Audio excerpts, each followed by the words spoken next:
하나님께서 오늘 우리에게 주시는 말씀은 사도행전 12장 15절부터 24절까지의 말씀입니다.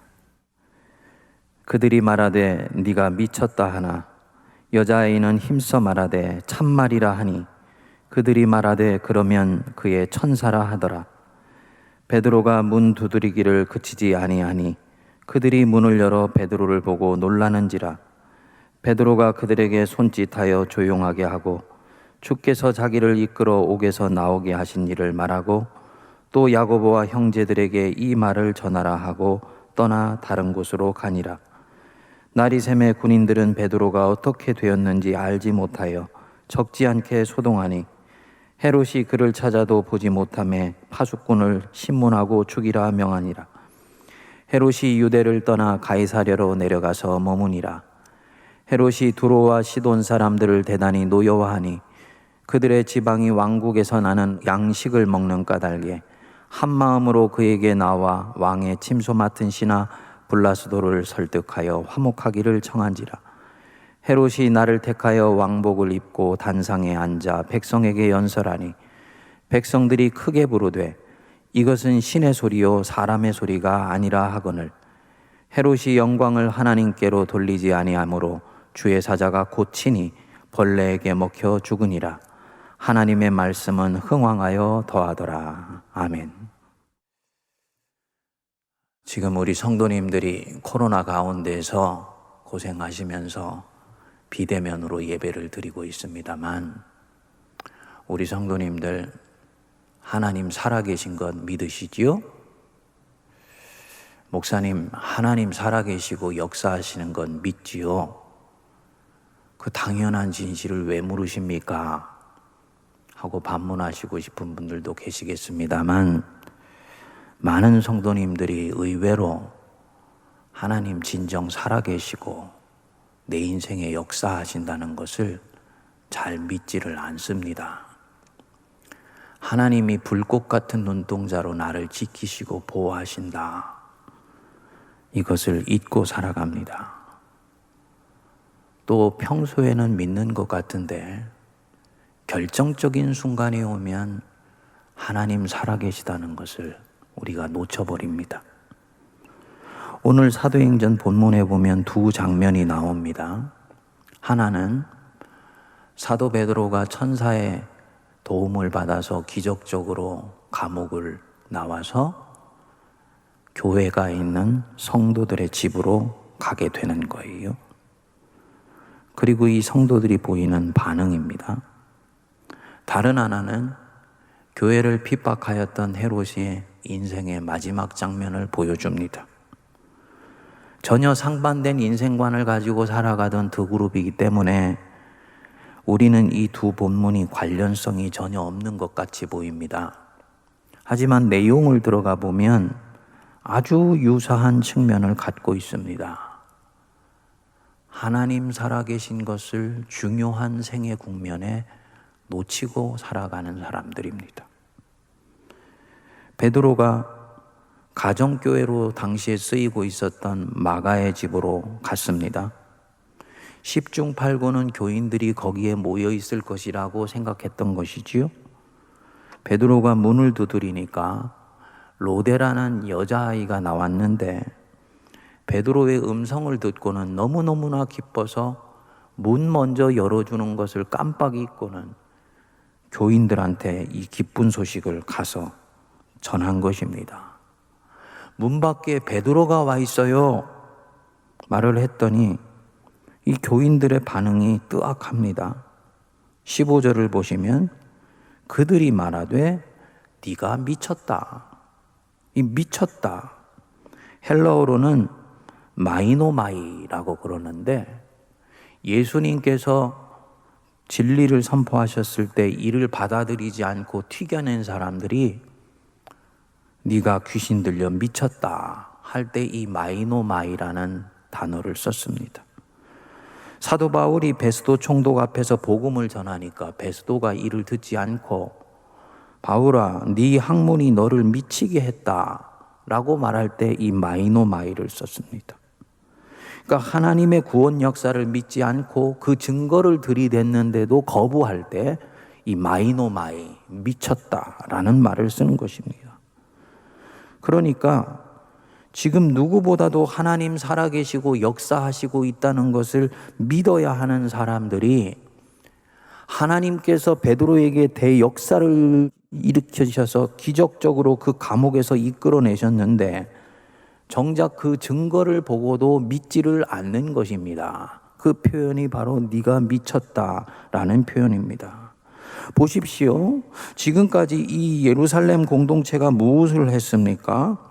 우리 베드로 사도 살려주세요 하고 모여서 기도했지요. 그리고 하나님이 이들 기도에 응답하셔서 베드로를 자신들의 품에 돌려보내준 것입니다. 그런데 이것을 전한 여자애한테 네가 미쳤다, 기도한 것을 믿지 못하는 것입니다.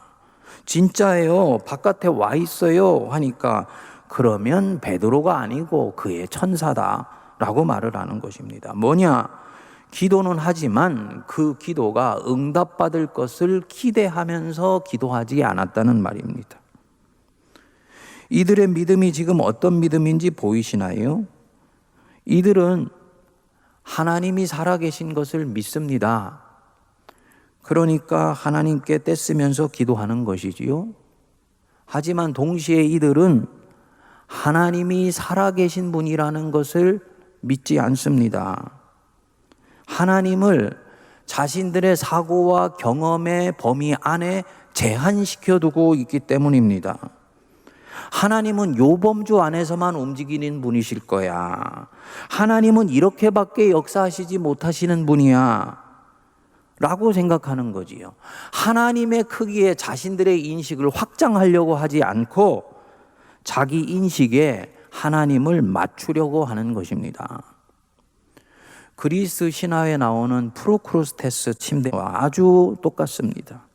이 신화에 보면 프로크루테스라는 악한 사람이 있는데요. 지나가는 행인들을 붙잡아다가 자기 침대에 누입니다. 그래서 그 침대보다 키가 크면 키를 잘라내고 키가 작으면 몸을 늘리려고 했습니다. 그래서 프로크루투스의 침대라는 말이 나왔죠. 결국은 그 침대에 올라가는 사람은 다 죽어요. 한번 곱씹어 보시죠. 혹시 우리가 하나님을 이렇게 믿고 있지는 않나요? 내 믿음의 크기대로 하나님을 제한하는 거예요. 그러면 하나님도 이렇게밖에 못하실 거야 라고 생각하면서 내가 제한하는 이 하나님, 내 생각 속에 있는 하나님이지요. 실제로 살아계신 하나님이 아니지요. 이 사람 하나님을 믿지만 자기 방식대로 자기 믿음의 크기에 따라서 믿는 것입니다. 그래서 자기가 확신할 수 있는 것을 벗어나는 것은 믿지를 않습니다. 지금 이 예루살렘에 있던 교인들이 이렇게 믿고 있는 것이지요. 이것은 참 믿음이 아니에요. 여러분, 기독교에서 믿음은 내 신념이 아닙니다. 교리나 어떤 신조를 확신하는 것도 아닙니다. 내가 믿는다, 나는 믿습니다 할 때 이 믿음은 살아계신 하나님을 있는 그대로 믿는 것입니다. 성경에 나오는 살아계신 하나님이 오늘도 내 삶에서 역사하신다라는 것을 믿는 것, 그것이 기독교에서 말하는 믿음이에요. 그렇기 때문에 이 믿음에서 신앙의 주도권은 내게 있지 않습니다. 하나님께 있어요. 나는 하나님이 내 인생을 이끌어 가시는 그 주도권을 인정하고 그것에 순전하게 반응하는 것, 그것을 일컬어서 믿음이라고 말을 하는 것입니다. 할 수 있거든이 무엇이냐? 믿는 자에게는 능치 못한 일이 없느니라. 무슨 뜻입니까? 믿음을 네가 생각하는 크기로 제한하지 마. 주도권은 너에게 있는 것이 아니고 나 여호와께 있는 것이야. 너는 이 하나님께 그저 신실하게 반응하면 되는 것이다. 이것이 주님이 요청하는 믿음입니다. 지금 이 예루살렘 교회 성도들의 믿음에 무엇이 문제입니까? 믿음을 제한하는 것입니다. 기도해놓고도 그 심리 깊숙한 곳에서는 하나님도 이것은 하실 수 없을 것이다 라고 생각을 합니다. 하나님 살아계신 것을 안 믿는 것이지요. 여러분, 사실 우리가 이렇게 하나님 믿고 있지는 않은 거예요. 성도님들, 진짜 하나님 살아계신 것을 믿습니까? 아멘 하시지요? 그러면 왜 지금 이 상황이 내가 원하는 대로 풀려나가지 않는다고 낙심하나요? 진짜 내가 하나님 살아계신 것을 믿는다면 그 하나님은 이 성경 속에 나오는 모든 일들을 다 하실 수 있는 분이라는 걸 내가 믿는다면 지금 환경이 어렵다고 왜 낙심하고 포기하려고 합니까?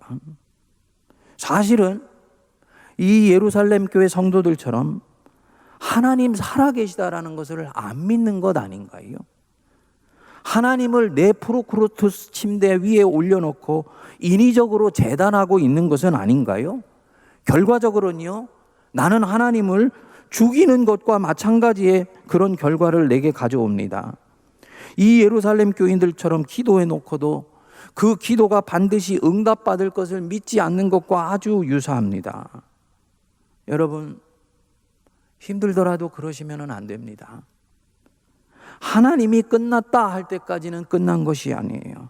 하나님이 이제는 끝났다, 여기서 마무리하자, 이 음성을 듣기 전까지는 주님이 가시는 그 걸음 속에 내가 신실하게 반응해야 되는 것입니다. 이게 살아계신 하나님을 믿는 성도의 삶입니다. 우리 교회 은퇴 장로님 한 분이 지병으로 입원을 하셨습니다. 근데 의사가 와서는 혈관이 막혀서 더 이상 약을 써도 효과가 없습니다. 거의 사망신고처럼 가망이 없는 듯이 말을 하더랍니다. 장로님도 곰곰이 생각을 해보니까 이제 살 만큼 사셨고 사명도 다 끝났다 싶더랍니다. 그래서 알겠다 말을 하시고는 이제 천국 가자 하는 마음으로 그날부로 곡기를 끊으셨대요. 금식하면서 죽을 날 기다리는 것이지요. 그런데 같은 병실에 있는 옆 침대에 저 강원도에서 온 한 장로님이 계시는데 이분이 장로님한테 안수기도를 해달라고 한사코 졸라대더라는 것입니다. 우리 교회 장로님이 여보세요, 나도 오늘 내일 죽을 날 기다리고 있는데 무슨 장로가 장로한테 안수기도를 합니까? 목사님한테 받으세요 라고 말을 했는데, 그래도 서울교회 장로님이 시골교회 장로님보다는 영적으로 셀 것 아닙니까? 기도해 주세요 라고 말을 하더랍니다. 결국은 이 소원 안 들어주면 내가 편안히 못 가겠다 싶어서 서울교회 장로가 엉금엉금 기어가서 시골교회 장로한테 안수기도를 겨우겨우 해준 거지요. 그런데요, 이 안수기도 때문인지는 모르는데 이분이 기도를 받고 나서부터 회복되기 시작을 한 거예요. 장로님 자신이 깜짝 놀랐대요. 이 장면을 목격하고는 우리 교회 장로님이 정신이 번쩍 들더랍니다. 살아야 되겠구나. 사명이 아직 안 끝났구나. 기도하는 사명은 남아있구나. 그래서 부인 권사님한테 빨리 의사 불러오라고. 그래서 의사한테 진찰을 했더니 막혀있던 혈관이 뚫려있더래요. 결국은 음식 먹고 투약해서 잘 회복하셔서 퇴원을 하셨어요. 저한테 그 얘기를 들려주시더라고요. 하나님이 허락하신 대로 교회 위에서 담임 목사와 교역자들 위해서 성도들 위해서 기도하시다가 술을 다 누리고 천국을 가셨습니다. 가족 전체가 이 장면을 목격하고 얼마나 큰 은혜를 받았는지 모릅니다. 야, 정말 하나님 살아 역사하시는 분이시구나. 여러분, 하나님 능력을 제한하지 마시기 바랍니다. 이 부분은 어쩔 수 없으실 거야. 생각하지 마세요. 그거 하나님의 능력을 제한하는 것입니다. 겸손한 것이 아니고 그것은 죄악입니다. 피조물이 뭐라고 창조주를 제한합니까? 어떤 분은 그럽니다. 목사님, 하나님 살아계신데 왜 제 기도에 응답해 주시지 않는 것입니까? 저는 솔직히 하나님 살아계시다는 것은 알지만 너무 힘든 시간을 이렇게 오래 보내면서 하나님이 능력이 없으신 것 같아서 더 이상 그분을 붙들 수가 없습니다. 신뢰가 가지를 않습니다. 성도님들, 하나님 살아계신다는 것을 진정 믿는다면 그분이 내 인생 속에서 어떻게 역사하실지도 그분께 맡겨드려야 됩니다. 하나님은 하나님이세요. 하나님은 내가 원하는 대로 움직이시는 분이 아니세요. 돌이켜 한번 찬찬히 생각해 보시지요. 성도님들 써왔던 기도 노트를 한번 들여다 보시지요. 하나님이 내가 기도한 대로 그대로 다 이루어 주셨다면 정말 지금의 나보다도 더 좋은 사람이 되어 있을까? 하나님이 지금의 나보다도 더 선하게 나를 사용하시고 있을까? 내가 하는 기도 속에는 영과 육이 함께 덕지덕지 묻어서 기도가 올라갑니다. 그렇기 때문에 영으로 드리는 기도는 주님이 들어 응답하시지만 육으로 드리는 기도는 시간을 두고 기다리시면서 내 영혼을 정화시키세요. 그래서 당신이 이끄시는 방향으로 나를 휘몰아 가십니다. 그러니까 내가 원하는 대로 기도에 응답받지 않는다고 낙심할 일이 아니에요. 이 힘든 세월을 통해서 하나님이 무슨 일을 하고 계신지 어떻게 합니까? 광야 40년 통해서 하나님이 무슨 일을 하시고 계신지 어떻게 알고 나를 왜 이 광야 40년 동안 집어넣고 건져내 주지 않는다고 불평을 합니까? 광야를 지나가는 법을 아시는지요? 광야를 마무리하고 빨리 약속의 땅에 들어가서 축복을 누리고 사는 비결을 아시는지요? 광야를 지나가는 비결, 광야를 수용하는 것입니다. 광야는 수용해야 끝이 납니다. 이 광야 언제 끝나냐고 불평하고 원망하면 광야는 절대로 끝나지 않아요. 이 광야를 깨끗하게 인정하고 수용하십시오. 다윗이 아무 잘못이 없으면서도 사울에 쫓겨서 광야를 헤매고 다니지 않았습니까? 다윗이 쓴 시편의 대부분이 바로 이 광야에서 나왔어요. 거기 시편을 보면요, 다윗은 광야를 푸념하지 않습니다. 깨끗이 받아들입니다. 여호와는 나의 목자시니 내게 부족함이 없으리로다. 그가 나를 푸른 초장으로 이끄시며 쉴 만한 물가로 인도해 주시는도다. 이 돌무더기 언덕, 저 지긋지긋한 모래바람 언제 끝나나? 이 푸석푸석한 음식들 나는 정말 먹기 싫어. 푸념하지 않습니다. 하나님이 나와 함께하면 그곳이 천국이다 생각하고요. 바로 지금 여기에서 기쁨으로 주님과 함께 살아가요. 지금 이 다윗이 뭐하고 있는 것이냐? 살아계신 하나님을 진정으로 믿고 있는 거지.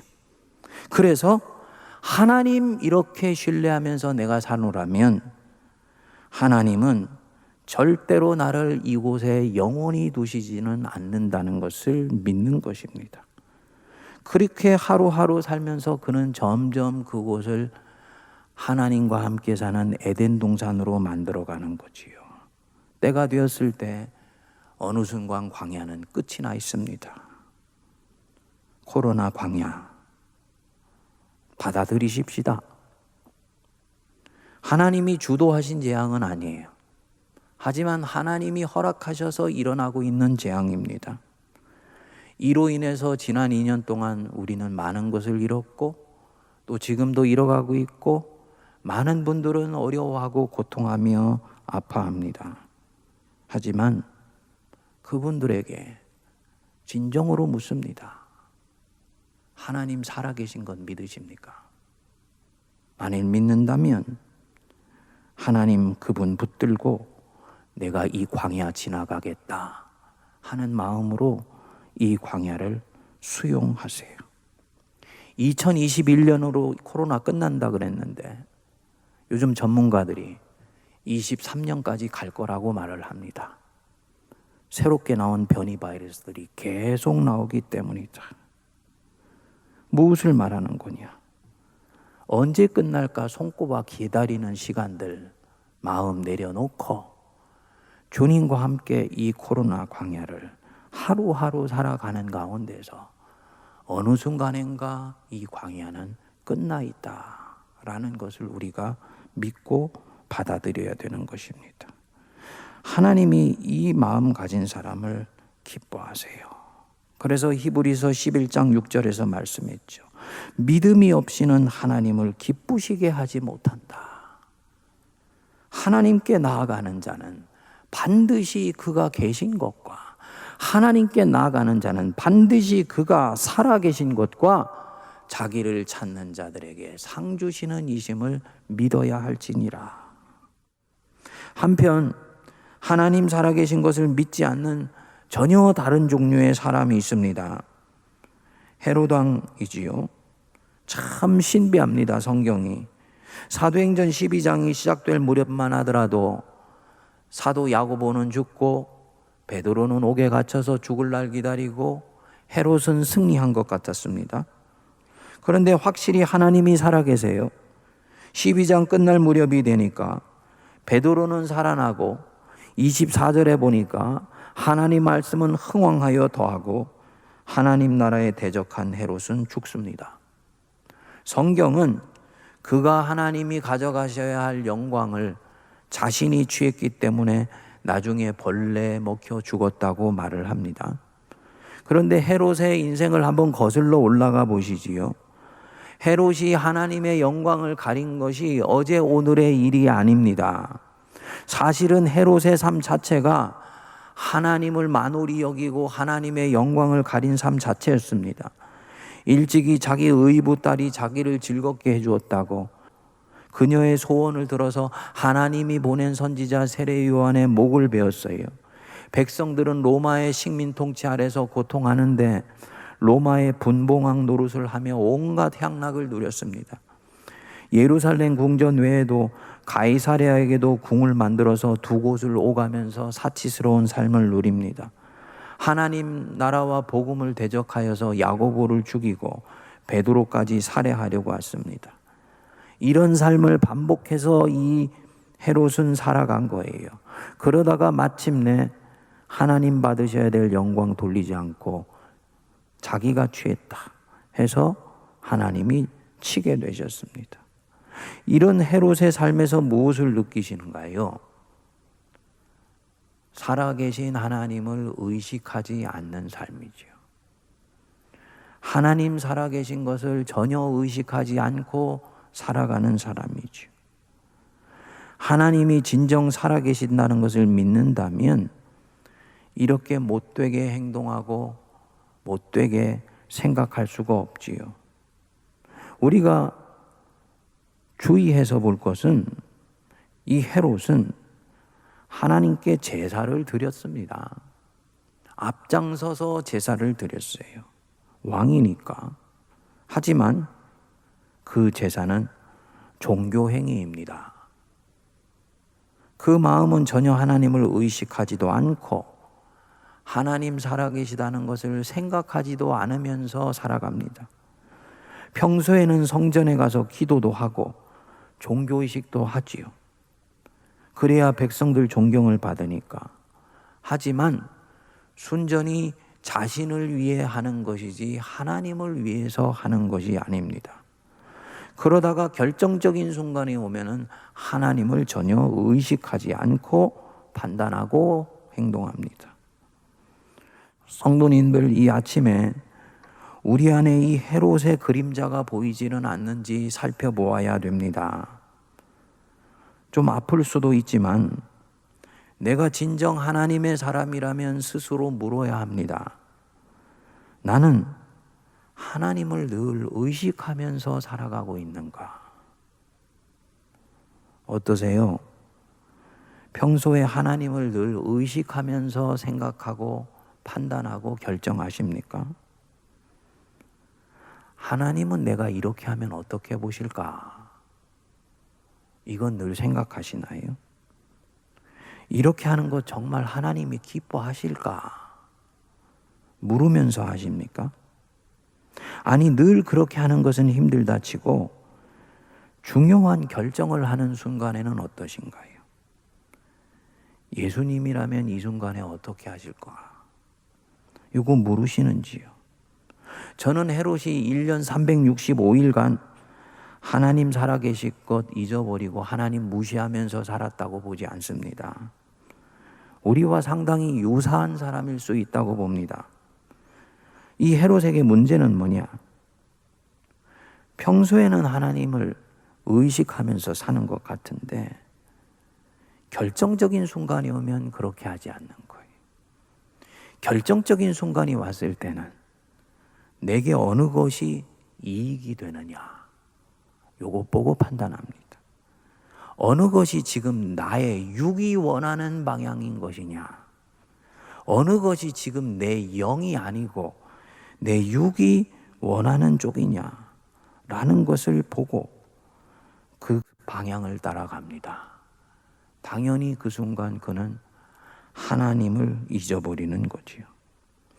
의붓 딸에게 세례자 요한의 목을 줄 때 그 전에 보면 눈여겨보지 않았던 놀라운 구절이 나옵니다. 마가복음 6장 20절에 보면 헤롯이 요한을 의롭고 거룩한 사람으로 알고 두려워하여 보호하며 또 그의 말을 들을 때 크게 번민을 하면서도 달갑게 들음이노라 라고 말씀을 했습니다.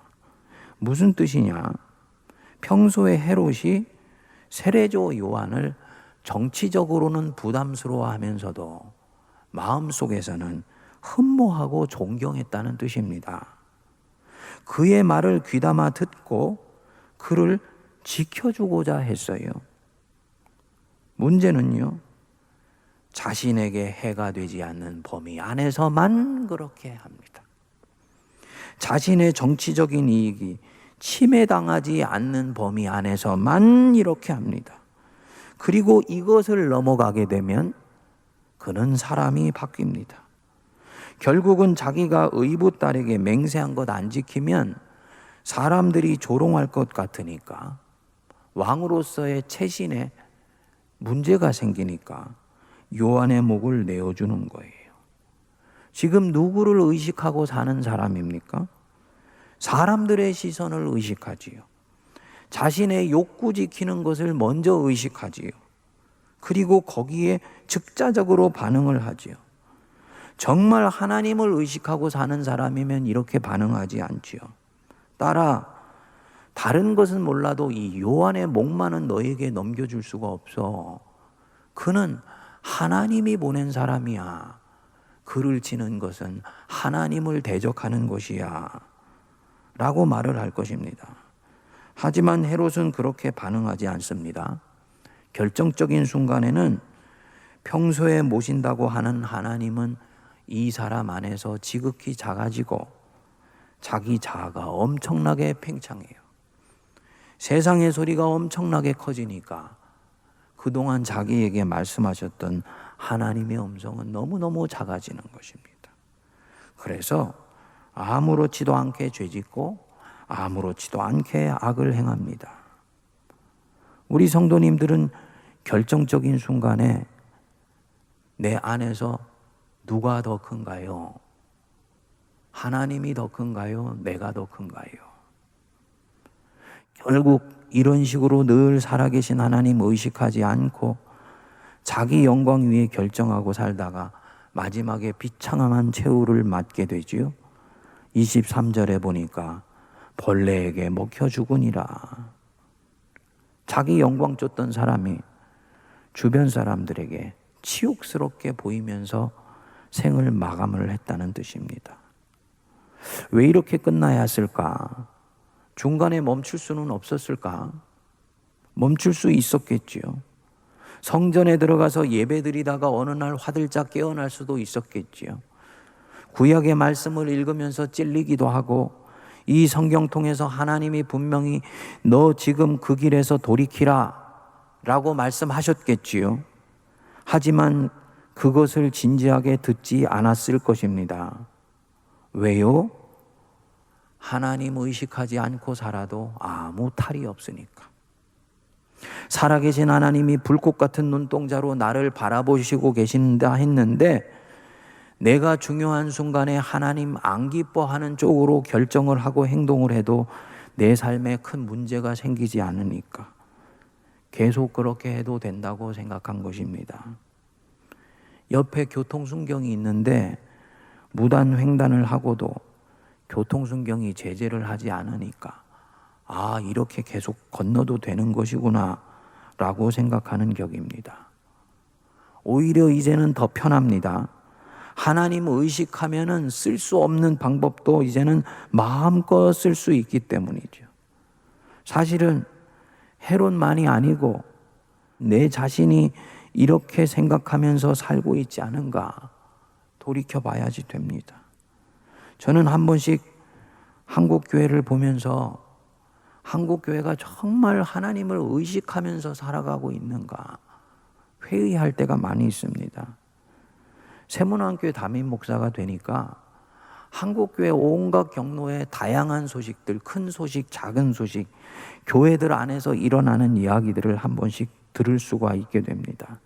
들어보면요, 목사부터 시작해서 장로님들, 우리 모든 성도들이 정말 하나님을 의식하면서 살고 있을까? 의심하게 되는 경우들이 얼마나 많은지 모릅니다. 십계명은 교인들이 지켜야 되는 가장 기본인데 십계명을 아무렇지도 않게 어깁니다. 거짓말하지 말아라. 하나님 말씀하셨는데요. 얼마나 우리 교인들이 목사부터 시작해서 거짓말을 잘하는지를 몰라요. 팩트에다가 덧붙여서 왜곡해서 말하는 것도 거짓말인데 얼마나 아무렇지도 않게 하는지를 모릅니다. 십계명에서 나오는 죄를 교회에서 다 짓습니다. 일일이 구체적으로 말할 수가 없어요. 왜 그럴까? 생각하다가 이유를 알게 되었지요. 옛날에는 우리 신앙의 선조들은 우리보다도 훨씬 지식도 짧고 신앙적인 식견이 작았습니다. 그런데 우리 신앙의 선조들은요, 하나님을 두려워할 줄 알았습니다. 하나님이 사랑의 하나님이실 뿐만 아니고 그분은 무서운 하나님이라는 것을 믿었어요. 지금은 아무 일도 없는 것 같지만 어느 날 하나님이 내 인생에 이 헤롯에게 치고 들어오는 것처럼 치고 들어오셔서 내 인생을 종지부 내리실 수 있는 분이라는 것을 믿었습니다. 알았습니다. 그런데 오늘날 우리 한국교회 성도들은요, 하나님 무서운 줄을 모릅니다. 하나님이 사랑하시니까 내 삶에 무슨 짓을 해도 아무 탈이 없을 거라고 생각하는 거예요.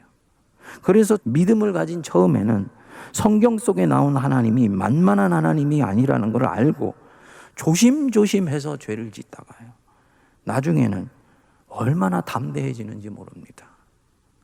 양심의 가책이 없어져 버린 것이지요. 우리 성도님들, 이렇게 해도 괜찮더라. 하나님이 그거 그냥 봐주시고 넘어가시기 때문이 아니에요. 허락하셔서가 아닙니다.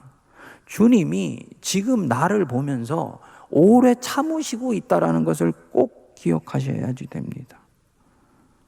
돌이키고 이제는 그렇게 하지 않기를 바라시는 거예요.